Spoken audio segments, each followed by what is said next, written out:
Right now, you are sitting on the only surface in the entire universe that lets your body simply exist. Air presses softly on your skin. It slips into your lungs.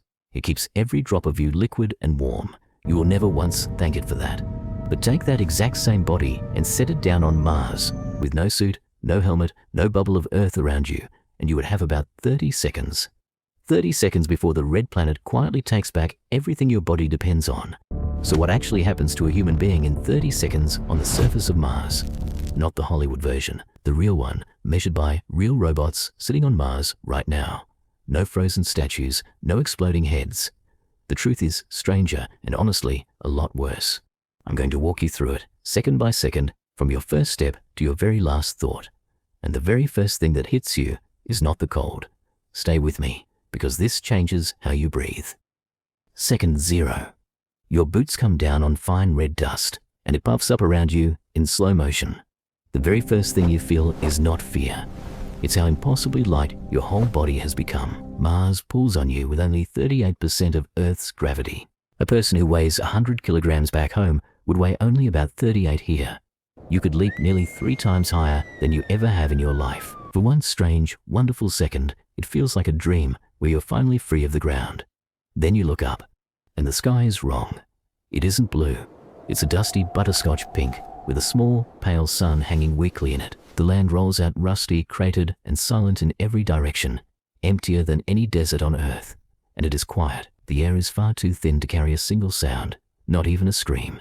You open your mouth to gasp at it all. And that is your first fatal mistake. Because the instant you try to pull in a breath, Mars shows you exactly what it is. You inhale, and your body gets absolutely nothing it can use. Mars does have an atmosphere, but it is 95% carbon dioxide, the gas you breathe out. Oxygen, less than 0.2%. To your lungs, this air is simply a lie. It's like lifting an empty glass to your mouth again and again. The motion is there, nothing arrives, and this air is so thin it barely deserves the name at all. At the surface, the pressure is about 0.6% of what you feel at sea level. Picture Earth's deep, heavy ocean of air. Now remove 99.4% of it. What's left would barely register as a breeze. That is the entire sky of Mars. Your brain runs on a constant river of oxygen. The second that river stops, a countdown starts. You have maybe 10 to 15 seconds of clear, useful thought before the lights go out. 15 seconds. That's the whole window to fix a mistake you can never take back. Now, some of you are thinking, I would just hold my breath. I promise you, you would not want to. Because holding your breath here does something so much worse. Let me show you the strangest part. There is a hidden line every astronaut is taught to respect. It's called the Armstrong limit. It's the pressure at which something horrifying begins to happen to living flesh. Below that line, the water inside your body can boil at your completely normal body temperature. Not because it's hot, but because there's no longer enough pressure to hold that water as liquid. And the air pressure on Mars sits far, far below the Armstrong limit. It isn't even close, so the moisture on your tongue, your eyes, and the lining of your lungs begins to fizz and boil. This sounds completely made up. It is verified, and it has happened to a real human being. 1965, a NASA technician was testing a spacesuit inside a vacuum chamber. The suit sprang a leak, and the pressure around him crashed toward the vacuum of space. He stayed conscious for about 15 seconds, then collapsed as the engineers scrambled. They slammed the chamber back to normal pressure and saved his life in the nick of time. His very last memory before blacking out, the saliva on his tongue had started to boil. That was a rescue crew 10 feet away, ready to act. On Mars, there is no crew and no chamber. It's just you and an entire planet whose air is too thin to hold your body together. So no, you would not freeze into a statue and you would not burst apart. The truth is quieter. With almost no pressure pushing back on you, the air in your lungs is simply pulled out. Whether you choose to exhale or not, your chest empties itself into the Martian air. This is why holding your breath is so deadly. The pressure gap can tear your lungs from the inside.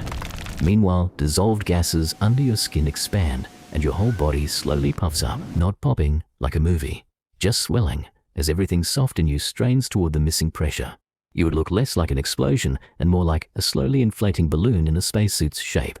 By now the clock reads about 15 seconds and the edges of your thoughts are turning grey. The wonder is gone. The pink sky begins to tilt and smear across your vision. And because Mars barely pulls on you, your knees fold and you sink toward the ground in slow motion. You come to rest in the cold red dust, unconscious, not dead yet, but the door is closing.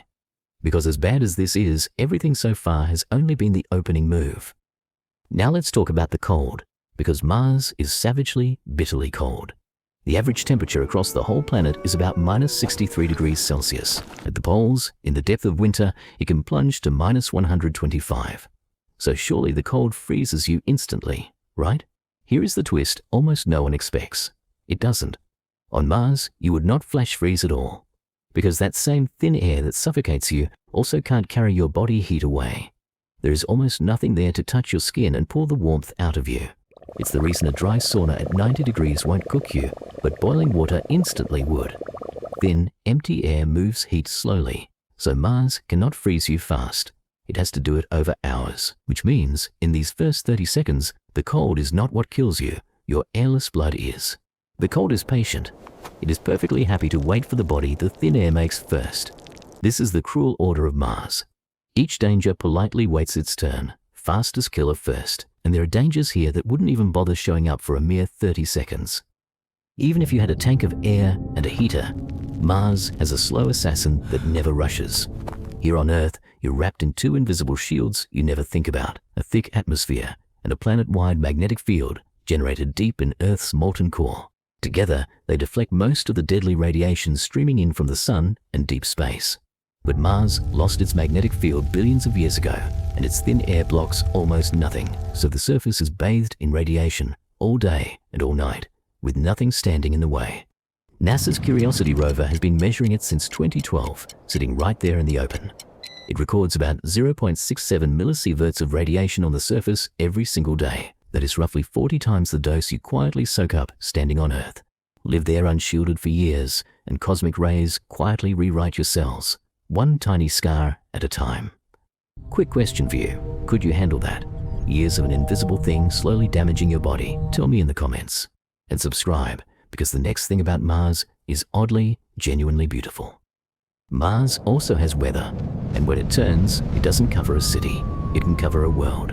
Dust lifts off the surface in storms that sometimes grow until they wrap around all of Mars at once. They can rage for weeks, turning that pink sky into a thick, choking brown darkness. In 2018, one global storm blotted out the sun across the entire planet for months. It slowly buried the solar panels of NASA's Opportunity rover in a fog of fine dust. That little rover had explored Mars for almost 15 years, far beyond its 90-day mission. As the storm choked its power, its final signal home was translated into haunting words. My battery is low and it's getting dark. Then Opportunity fell silent forever. A machine built of metal and solar panels was finished by nothing but wind and dust. That is the planet you're standing on, bare-skinned, in these 30 seconds.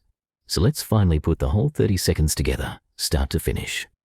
Here is the honest, second-by-second story of one unprotected human body on Mars. Second one. You step onto the dust, you feel impossibly light, and for a heartbeat, it is pure magic. Second 3. You breathe in and receive only carbon dioxide. Deep inside, a silent alarm begins. Second 5. The moisture on your tongue and eyes starts to fizz and boil away into the thin air. Second 8. The air is dragged from your lungs. You could not scream, even if sound could travel. Second 12. Your skin tightens as your body swells, and the pink sky darkens at the edges. Second 15. The countdown in your brain runs out, and you quietly slip out of consciousness. Second 30. You are settling into the red dust, no longer aware of the sky above you. 1 minute, 2 minutes. With no pressure and no oxygen, the body simply, gently stops. And then Mars goes right back to what it was doing before you arrived, which is absolutely nothing. The wind pushes a little dust over your boots. The pale sun keeps sinking. Silence. That is 30 seconds on Mars, told without a single special effect or exaggeration. And it is the entire reason we build the suits and machines we build. So let's end on hope. After all of that, you have to ask the obvious question. Why is humanity so desperate to go? Because Mars is also the most reachable new world our species has ever found, and we are already learning to survive it, not in theory, but right now, on the surface. In 2021, a device the size of a toaster on the Perseverance rover did something huge. It's called MOXIE. It pulled carbon dioxide out of the Martian air and turned it into pure oxygen. The very gas that would suffocate you became the gas that could one day keep you alive. It made oxygen 16 times, proving future crews could build their own air and their fuel home. And a spacesuit on Mars is really a tiny spaceship you wear, holding pressure, warmth, and air. Everything Mars tries to strip from you in 30 seconds, that suit quietly hands right back. We cannot reshape Mars to fit us yet, so instead we learn to carry a small piece of Earth with us. Every rover, every failed test, every hard lesson is us slowly learning how to breathe out there. The planet that kills a bare body in 30 seconds may one day hold a footprint that stays. Not because Mars grew any kinder, but because we finally grew ready. So here is what I want you to do, right now, exactly where you are sitting. Take one slow, deep breath. Feel it fill your chest. Feel the soft, gentle weight of the air. That breath is completely free. It keeps every part of you liquid, warm, and awake, and asks for nothing. 30 seconds on Mars would cost a human being everything and give back absolutely nothing. Mars would boil that breath off your tongue, drag it from your lungs, and freeze whatever remained. Out there, you get to breathe only if you carry your entire world along with you. Down here, you breathe for one reason. You were lucky enough to be born on exactly the right planet. The thin blue line of our air is the rarest, most precious luxury in the whole solar system. So tonight, when you take your safe, easy breath in your own warm bed, actually feel it. Give a small, quiet thanks to the sky that asks for nothing and keeps you alive anyway. Next time, I'll show you what would happen to your body in the crushing furnace of Venus. And after that, I promise you, 30 seconds on Mars will suddenly sound like a mercy.